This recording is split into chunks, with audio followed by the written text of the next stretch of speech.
سین نون الف نون، صہیب بن سنان الرومی. یہ اصل میں عربی نسل تھے، باپ کی جانب سے نمیری تھے اور ماں کی جانب سے تمیمی تھے. ایک عربوں کے قبیلے ہیں.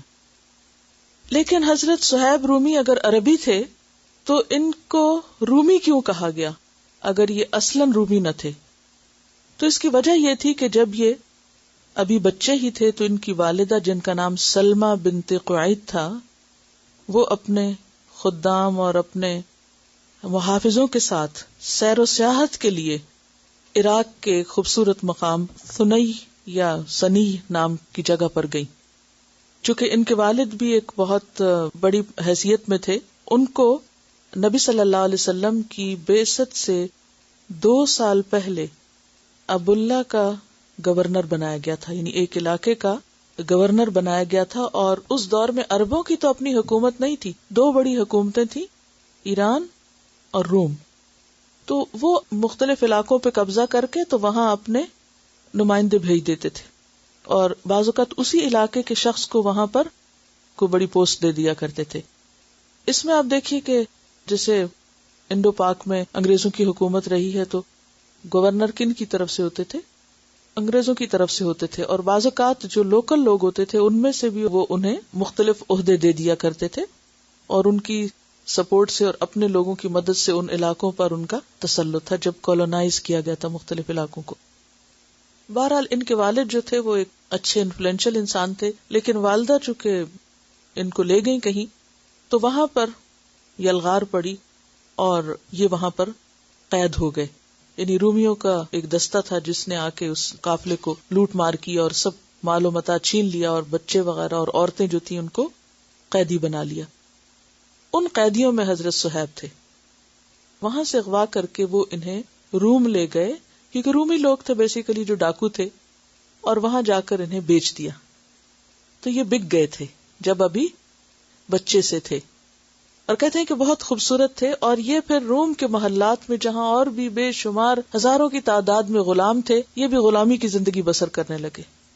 اور اس حالت میں انہوں نے اپنے آس پاس بہت ظلم و ستم اور بہت سی خرابیاں دیکھی، اور روم کے محلات کے اندرونی مناظر سے خوب واقف ہو گئے. جیسے یوسف علیہ السلام مصر میں اللہ تعالیٰ نے ان کو پہنچا دیا، اور وہ صبر اور استقامت کے ساتھ ایک سے ایک امتحان پاس کرتے رہے. تو بہرحال حضرت صہیب بھی وہاں پر بہت پریشان رہے، لیکن ظاہر ہے کہ غلام کی اپنی تو کوئی مرضی نہیں ہوتی، وہ تو بکا ہوا ہوتا ہے. ویسے تو کہنے کو ہم بھی اللہ کے غلام ہیں، مگر ہم نے اپنے آپ کو بیچا ہے یا نہیں یہ تو ہم سب خود ہی جانتے ہیں. ان اللہ اشتری من المؤمنین انفسهم واموالهم بان لهم الجنہ.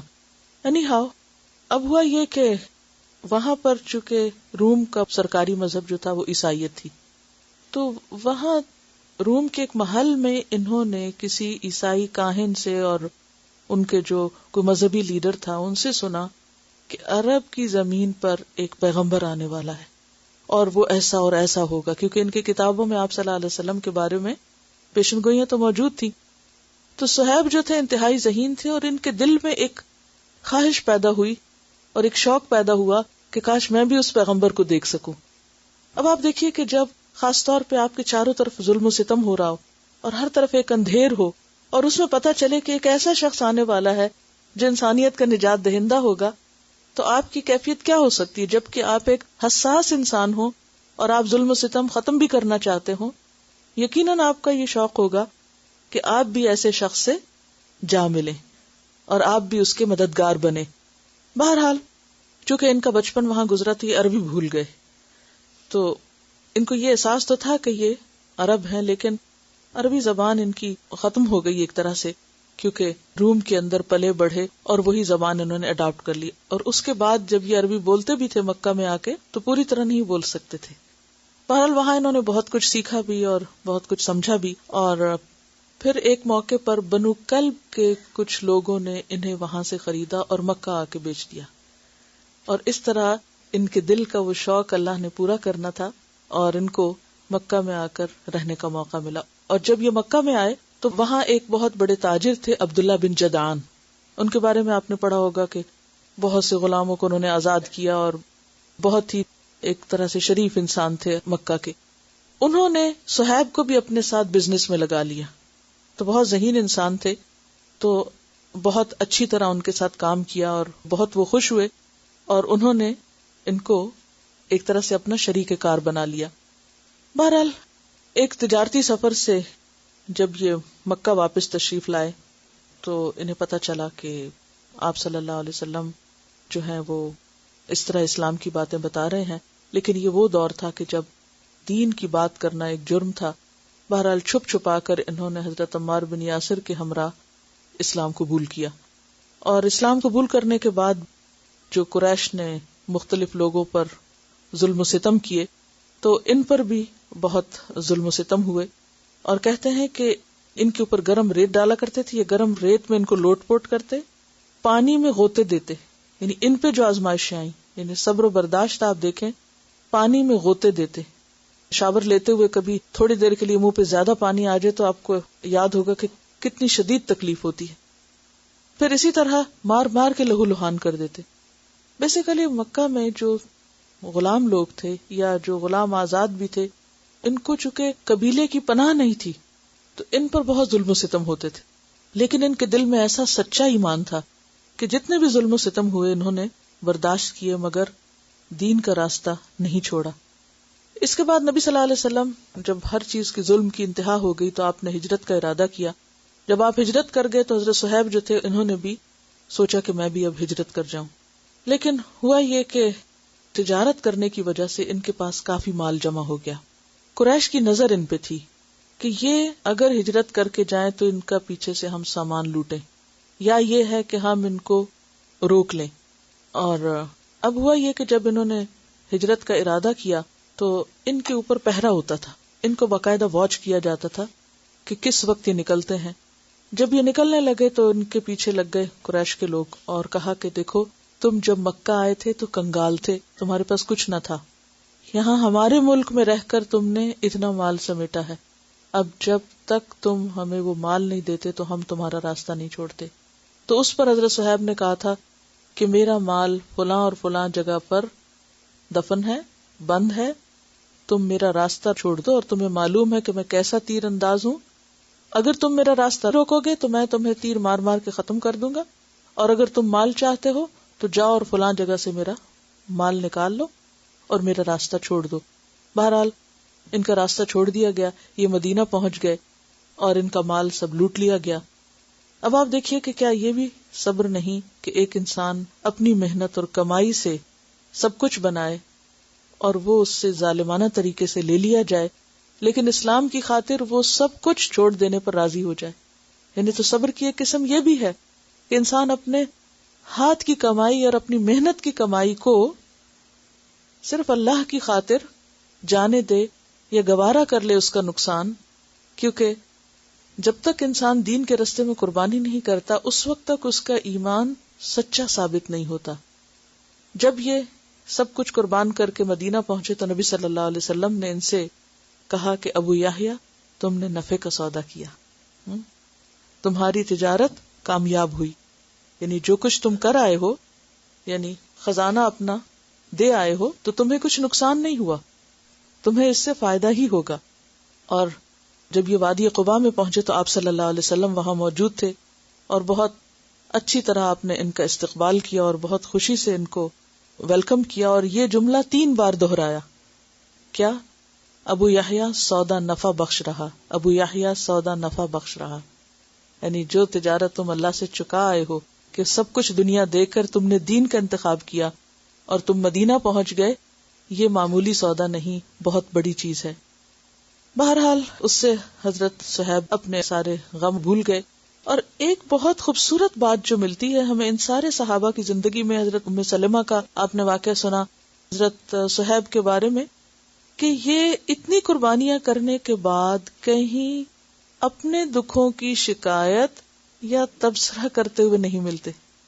یہ اس قدر اعلیٰ ظرفی کی بات ہے کہ کہیں آ کر ہمیں نہیں ملتا کہ پھر صحابہ کرام رات کو اکٹھے ہو جاتے تھے مدینہ کی چوپالوں میں اور پھر وہ بیٹھ کے اپنے قصے دہراتے کہ مجھ پر یہ ظلم ہوا اور میرا یہ نقصان ہو گیا اور مجھ پہ یہ گزری. نہیں، کچھ نہیں. یہ ضرور ملتا ہے ان کے بارے میں کہ انہوں نے کیا کیا قربانی دی، کیونکہ ان واقعات سے ہمارا ایمان بڑھتا ہے اور ہمیں اپنے سارے کام بہت چھوٹے نظر آتے ہیں، اپنی قربانیاں حقیر نظر آتی ہیں، لیکن کبھی شکوہ اور شکایت ان کی زبان پر نہیں آیا کہ مجھے اللہ کے راستے میں یہ سب کچھ کیوں دیکھنا پڑا. اور انہی کے بارے میں وہ آیات اتری تھی، وَمِنَ النَّاسِ مَن يَشْرِي نَفْسَهُ ابْتِغَاءَ مَرْضَاتِ اللَّهِ، لوگوں میں کوئی ایسا بھی ہے جو اپنے نفس کو اللہ کی خاطر بیچ دیتا ہے. وَاللَّهُ رَؤُوفٌ بِالْعِبَادِ. اور آپ کو یہ معلوم ہے کہ حضرت عمر کی شہادت پر نماز جنازہ ان کا کنہوں نے پڑھایا تھا؟ انہوں نے ہی پڑھایا تھا. اور 3 دن تک مسلمانوں کی امامت بھی انہوں نے ہی کی تھی. حالانکہ ان کی عربی بہت اچھی نہیں تھی، لیکن اپنے ایمان اور تقوی کی وجہ سے اور دین کی خاطر دی جانے والی قربانیوں کی وجہ سے یہ ہر دل عزیز تھے. اب آپ دیکھیے کہ یہ ہے اسلام کی خوبصورتی. بیک گراؤنڈ ان کا اس قبائلی معاشرے کے اندر ایک غلام کی حیثیت میں تھا، یعنی یہ غلامی کا داغ لگ گیا تھا ان کو. اگرچہ عرب تھے لیکن وہ سارا جو کچھ ان پہ گزرا، لیکن اس کے باوجود یہ مسلمانوں کے دل میں اپنا مقام رکھتے ہیں. اسی طرح حضرت عمر رضی اللہ تعالیٰ عنہ کے قریبی لوگوں میں سے ہیں. ان کے بارے میں آتا ہے کہ 38 ہجری میں ان کی وفات ہوئی، یعنی تقریباً خلفائے راشدین کے دور کے آخر میں. تو یہ تھے حضرت صہیب بن سنان ابو یحییٰ، جنہوں نے طرح طرح کی خود تکلیفیں اٹھائیں. قال کہتے ہیں قال رسول اللہ صلی اللہ علیہ وسلم کہ رسول اللہ صلی اللہ علیہ وسلم نے فرمایا عجبا لامر المؤمن، عجبا عجیب ہے، تعجب ہے، لامر المؤمن مؤمن کے معاملے کے لیے بھی. ان امرہ بے شک اس کا معاملہ کلہ سارے کا سارا، لہو خیر اس کے لیے بہتر ہے، اس کا تو سارا معاملہ ہی یا اس کے لیے تو ہر معاملہ ہی اچھا ہے. ولیس ذلک لأحد اور نہیں ہے یہ بات کسی ایک کے لیے بھی، الا للمؤمن مگر مومن کے لیے. یہ توفیق مومن کے سوا کسی اور کو حاصل نہیں ہوتی. کیا؟ ان اصابتہ السراء اگر پہنچے اس کو خوشی، شکر وہ شکر کرتا ہے، فکانا تو ہوتا ہے، خیر لہ وہ اس کے حق میں بہتر. وان اصابتہ اور اگر پہنچے اس کو ضراء تکلیف، بیماری، مصیبت، صبر صبر کرتا ہے، فکان خیر لہ تو وہ اس کے حق میں اچھا ہوتا ہے. مومن کا معاملہ بھی عجیب ہے، بے شک اس کے ہر معاملے میں اس کے لیے خیر ہے، اور یہ صرف مومن ہی کے لیے ہے. اگر اسے خوشی پہنچے تو وہ شکر ادا کرتا ہے جو اس کے لیے خیر و برکت ہے، اور اگر اسے تکلیف پہنچے تو صبر کرتا ہے جو اس کے لیے خیر ہے. تو خوشی پہ اس کا شکر کیا ہوتا ہے، کیسے ہوتا ہے؟ حد سے نہیں بڑھتا، کیونکہ صبر کا ہم نے پڑھا تھا نا کہ پسندیدہ چیزوں میں بھی اعتدال پہ رہے انسان. اور اسی طرح جب تکلیف ہوتی ہے تو صبر کرتا ہے، اور تکلیف کے موقع پر صبر کیا چیز ہے؟ مثلا کمپلین نہیں کرتا، منفی رویہ اختیار نہیں کرتا. اگلی حدیث ہے عن النضر بن انس قال قال انس رضی اللہ عنہ، حضرت نضر بن انس سے روایت ہے. نضر بن انس حضرت انس کے بیٹے ہیں. قال کہا انس انس نے رضی اللہ عنہ، لولا اگر نہ، انی بے شک میں نے، سمعت میں نے سنا ہوتا، النبی صلی اللہ علیہ وسلم نبی صلی اللہ علیہ وسلم سے، یقول آپ فرماتے تھے، لا تتمنوا الموت نہ تم تمنا کرو موت کی، لتمنیت البتہ میں تمنا کر دیتا. رواہ البخاری کتاب التمنی. سیدنا نضر بن انس سے روایت ہے کہ سیدنا انس رضی اللہ عنہ نے فرمایا، اگر میں نے نبی صلی اللہ علیہ وسلم سے یہ نہ سنا ہوتا کہ موت کی تمنا نہ کرو تو میں ضرور تمنا کرتا. اس سے کیا ظاہر ہوتا ہے؟ وہ کیوں موت کی تمنا کرتے؟ مصیبتوں سے تنگ آ کر، تکلیفوں کے اوپر تکلیفیں دیکھ دیکھ کر. آپ دیکھیے کہ اکثر لوگ زندگی میں کبھی نہ کبھی یہ ضرور کہہ دیتے ہیں، کیا کاش میں اس چیز یا اس واقعے یا اس دکھ کو دیکھنے سے پہلے مر جاتی، یا اپنے لیے موت مانگتے ہیں، یا خودکشی کا سوچتے ہیں. صحابہ کرام کا تقویٰ آپ دیکھیے، کہتے ہیں کہ کیونکہ میں نے نبی صلی اللہ علیہ وسلم سے یہ سنا ہے لہٰذا میں اس کی تمنا بھی نہیں کروں گا. اگر میں نے نہ سنا ہوتا تو میں جن حالات میں ہوں میں تمنا کر دیتا. آپ کو معلوم ہے حضرت انس سب سے طویل العمر صحابی ہیں، یعنی سب صحابہ کے مقابلے میں طویل عمر ملی. اور ظاہر ہے جتنی طویل عمر ہوتی اتنی ہی انسان کو مشکلات زیادہ دیکھنی ہوتی. بڑھاپا بذات خود ایک تکلیف دہ چیز ہے. اسی طرح جتنی اولاد زیادہ ہوتی پھر اولاد کی اولاد اور ان کی اولاد، ان سب کے غم انسان سمیٹتا چلا جاتا ہے. اگرچہ وقتی طور پر خوشیاں بھی ملتی ہیں انسان کو، لیکن اگر آپ دیکھیں تو دنیا میں غموں، دکھوں، ناپسندیدہ حالات کے مقابلے میں خوشی، راحت کا عنصر یا انجوائمنٹ کا پہلو لمیٹڈ ہے. ایسا نہیں کہ ہوتا نہیں، لیکن آپ نے دیکھا ہے کہ اکثر خوشی کے لمحات مختصر ہوتے ہیں، خواہ طویل بھی ہوں، لیکن وہ جلدی گزر جاتے ہیں، فوراً ختم ہو جاتے. اچھے حالات ہوں، آپ کے پاس ہر چیز کی فراوانی ہو، تو آپ دیکھیں گے کہ وہ چند دن نہیں گزریں گے کہ کوئی نہ کوئی آفت، کوئی نہ کوئی مصیبت، کوئی نہ کوئی تکلیف، کبھی انسان کے اپنے بدن میں، کبھی کوئی بیماری، کبھی کوئی بچوں میں، کبھی کوئی شوہر میں، کبھی لوگوں کی طرف سے، اور اگر کہیں نہیں تو خود اپنے ہی دل کی طرف سے کوئی نہ کوئی بے وجہ اداسی طاری ہو جاتی. تو چونکہ دنیا ہے امتحان، اور امتحان تو امتحان ہے. دنیا میں بھی امتحان کے دن میں آپ ہر لحاظ سے بھی مطمئن ہو تو مطمئن نہیں ہوا کرتے. تو مومن یہاں چین سے نہیں رہ سکتا. لیکن صبر کس چیز کا نام ہے کہ انسان دکھوں کے ہجوم میں موت کی تمنا بھی نہ کرے، کیونکہ زندگی ایک بار ملی اور اس کو استعمال کرنا ہے. اور پھر ایسی تمنائیں اور ایسا انتظار صرف مایوسی کو جنم دیتا ہے، اور اس سے انسان کی اعلیٰ صلاحیتیں متاثر ہوتی ہیں، اور جو کچھ انسان کر سکتا ہے وہ کر نہیں پاتا. اگلی حدیث ہے عن ابی ہریرہ ان رسول اللہ صلی اللہ علیہ وسلم قال یقول اللہ تعالی ما لعبد المؤمن عندي جزاء اذا قبضت صفیہ من اہل الدنیا ثم احتسبہ الا الجنة. رواہ البخاری.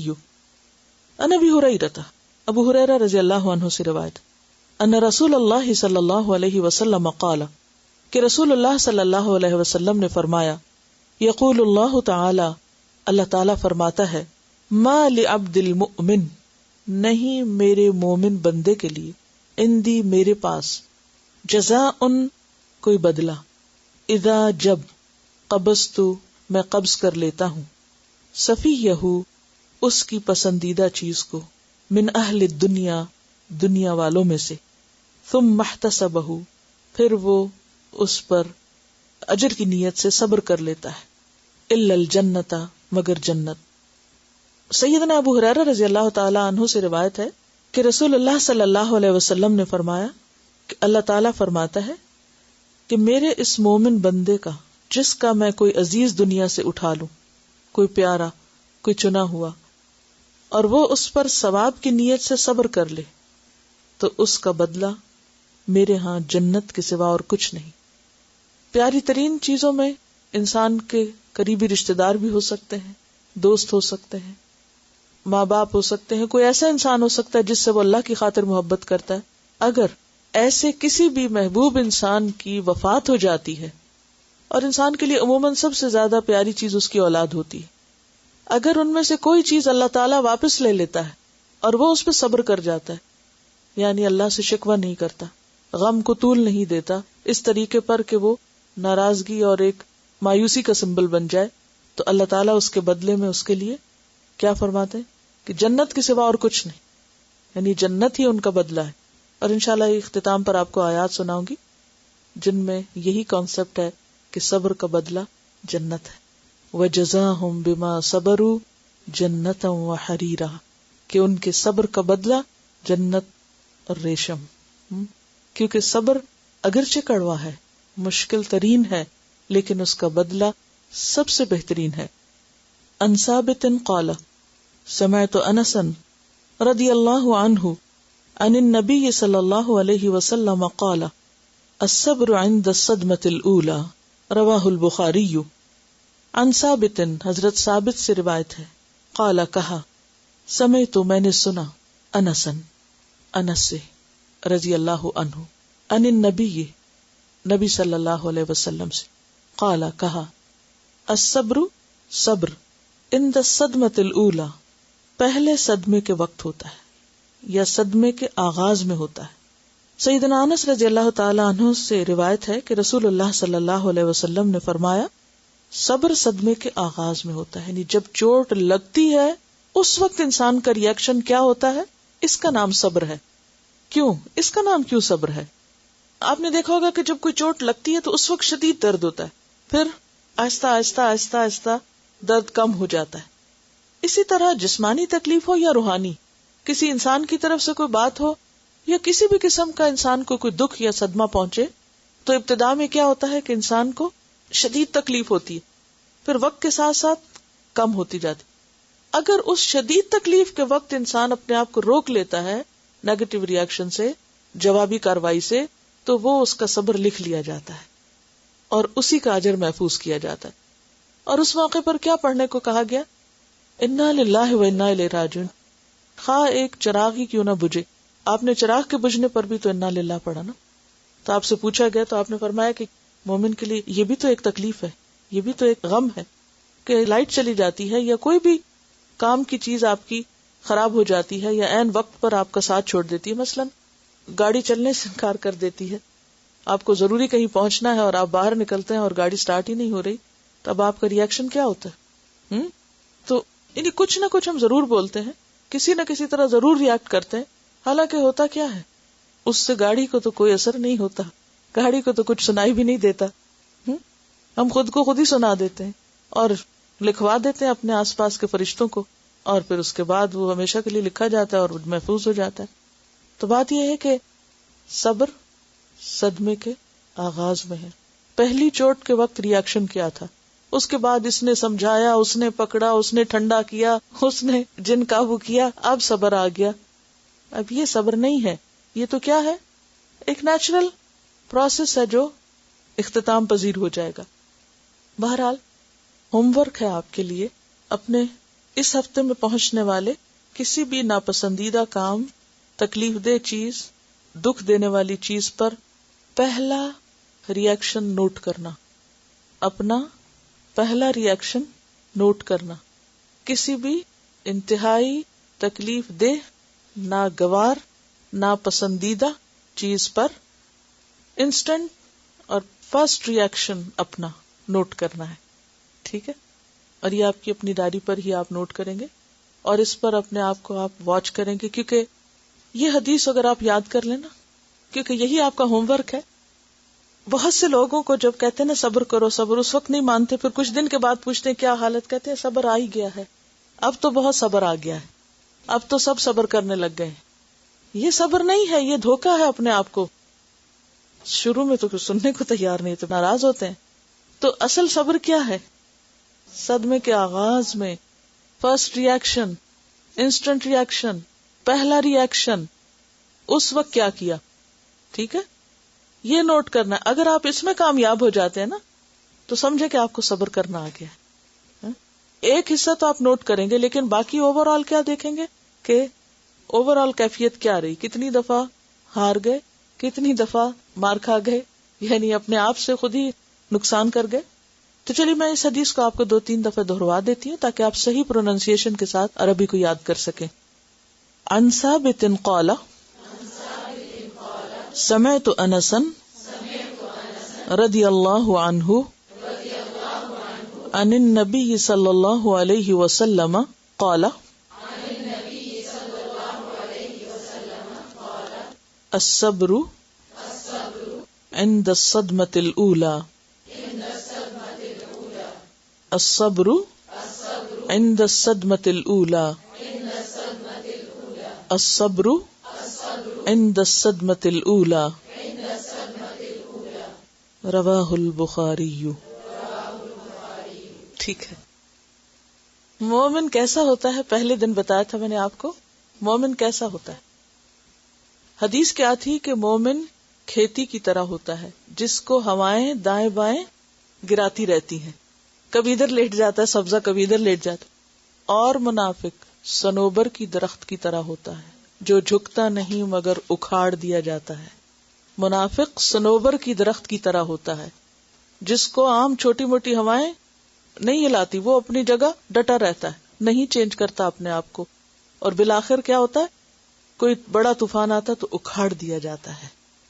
تو اب دو ہی راستے ہیں، یا تو ادھر سے آیا جھونکا ادھر گر جائیں، ادھر سے آیا ادھر ہو جائیں، اور یا پھر یہ ہے کہ ڈٹ کے رہیں. صبر کا ترجمہ کیا ہے؟ بہادری. نیگیٹو ریئیکشن سے خود کو بچانا بہادری ہے، نیگیٹولی ریئیکٹ کرنا بزدلی ہے، اور ہم کرتے رہیں جو کرنا. حضرت انس سے روایت ہے کہ آپ نے فرمایا کہ مجھے اللہ کے راستے میں اتنا ڈرایا دھمکایا گیا کہ کسی اور کو نہیں، اتنا ستایا گیا کسی اور کو نہیں. ایک بار 30 رات اور دن مجھ پہ اس حال میں گزرے کہ میرے اور بلال کے لیے کھانے کی کوئی چیز ایسی نہ تھی جسے کوئی جاندار کھا سکتا ہو سوائے اس کے جو بلال نے اپنی بغل کے نیچے چھپا رکھا تھا. ترمذی کی روایت. تو پھر اس حدیث کو جب میں نے پڑھا پھر میں نے سیرت کی کتابیں کھولنی شروع کی، اور ایک روایت میں آتا ہے کہ چمڑے کو پیس کے ستو کی طرح بنا کے پانی میں گھول کے پی گئے. کھا سکتے ہیں ہم یہ کھانے، کر سکتے ہیں یہ سب کچھ، اور یہ سب کچھ کس لیے تھا؟ اللہ کے راستے میں تھا. کیا کچھ برداشت ہوا. ہم ایک وقت کا کھانا سکپ نہیں کر سکتے. اگر ایک وقت ہمیں کھانے میں لیٹ ہو جائے یا نہ کھائیں تو پھر دیکھیں ہمارے آنسو کہاں تک جاتے ہیں. اور پھر حضرت خدیجہ جیسی خاتون، آپ کو معلوم ہے پہلے شہید کون تھے؟ حضرت حارث، جو خدیجہ کے بیٹے تھے. ایک عورت جس نے اپنا مال تو کیا، اپنا بیٹا بھی اللہ کے راستے میں اور نبی صلی اللہ علیہ وسلم کو بچاتے ہوئے شہید ہوئے. ہمارے سامنے وہ سیرت اور تاریخ ہے ہی نہیں. تو بات یہ ہے کہ جب ہمارے سامنے وہ مثالیں نہیں تو ہم اپنے چھوٹے چھوٹے مسائل کو ہوا بنائے ہوئے ہیں کہ پتہ نہیں ہم پہ کیا گزر رہی ہے. یہ بتا رہی ہیں کہ انہوں نے یہ حدیث پہلے بھی کہیں سنی تھی، صدمے کے آغاز میں صبر ہوتا ہے. السلام علیکم، میں آن لائن اسٹوڈنٹ ہوں. تو یہ میڈم ہی کے منہ سے میں نے حدیث سنی تھی تھوڑے دنوں پہلے. تو کل جب میں کھانا کھانے بیٹھی، پہلے بچوں کو اپنا کھانا وانا دینے کے بعد، تو میری چھوٹی بیٹی 3 سال کی ہے، تو اس نے جو ہے وہ جوس ہاتھ مار کے گرا دیا. تو اس سے پہلے جب کبھی وہ کرتی تھی تو مجھے بہت غصہ آتا تھا، مگر کل میں نے فوراً جب اس نے یہ کام کیا تو میں نے فوراً یہ الفاظ دہرائے کہ نہیں، صبر جو ہے وہ پہلے ہی اسٹیج میں کیا جاتا ہے. اور میں اٹھی، میں نے خاموشی سے جو ہے وہ ٹیشو پیپر لیا، صفائی کری، اور میرے بچے بڑی مجھے حیرت سے دیکھ رہے تھے کہ آج امی کو ہو کیا گیا. تو خیر اب پتہ نہیں کہ آئندہ بھی میں اس پہ ثابت قدم رہتی ہوں کہ نہیں. جزاک اللہ خیر. اللہ تعالیٰ آپ کو استقامت دے، کیونکہ آپ دیکھیے کہ جتنی دیر ہم کھڑے بڑبڑاتے رہتے ہیں اور غصہ کرتے رہتے ہیں اور بچے سہمے رہتے ہیں، اور نتیجہ کیا نکلتا ہے اس کے بعد؟ نہ تو وہ گرا ہوا جوس واپس گلاس میں آتا ہے، اور نہ ہی کوئی اور صفائی کرنے والا ہوتا ہے. وہ سب کچھ ویسا ہی ہوتا ہے. صرف یہ ہے کہ بچے ہمارے رویے سے ایک وقار اور متانت سیکھ جاتے ہیں، اور وہ ہم ان کو جو عملی مثال دیتے ہیں اس کے سوا وہ کہیں اور سے نہیں سیکھ سکتے. سبحانک اللہم و بحمدک نشہد ان لا الہ الا انت نستغفرک و نتوب الیک. السلام علیکم و رحمۃ اللہ وبرکاتہ.